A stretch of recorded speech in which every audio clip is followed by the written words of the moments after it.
Donc avant de pouvoir afficher l'URL de la photo que j'ai envoyée sur la base de données, il va falloir que je modifie mon contrôleur sur le back-end car actuellement il récupère beaucoup de choses, beaucoup de keys.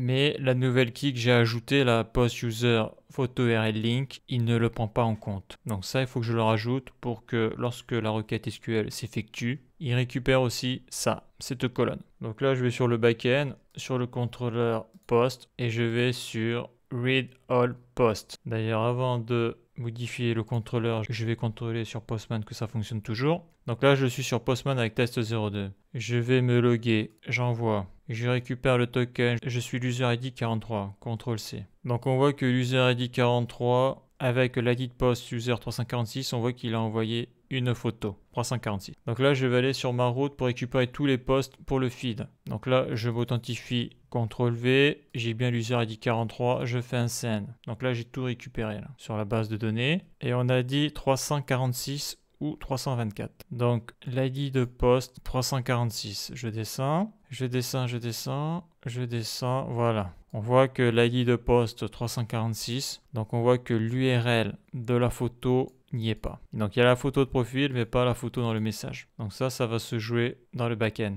Il faut que je modifie le contrôleur pour récupérer la key, la value qui me manque. Donc ce contrôleur-là, create_post, bien sûr, on l'a vu dans une des vidéos précédentes avec Node.js. Donc c'est une requête inner join, donc une jointure interne. Alors là, je vais rajouter ma clé ici, là, et son nom c'est, je vais ici, je vais sur structure, la clé c'est celle-là, je la sélectionne, CTRL-C, je reviens ici, et là je fais CTRL-V. Donc là, maintenant, je vais aller chercher cette colonne-là en plus de toutes les autres. Donc là, si je fais un send maintenant, je vais retourner sur le 346, ID de post user 346, je descends. Là, on voit le 346 et là, on voit que j'ai récupéré la photo. Donc là, par contre, je vois que la photo ici, je vais plutôt mettre l'ID de post user tout en bas. Hein, ça sera beaucoup mieux. Hein. Donc je vais faire CTRL X.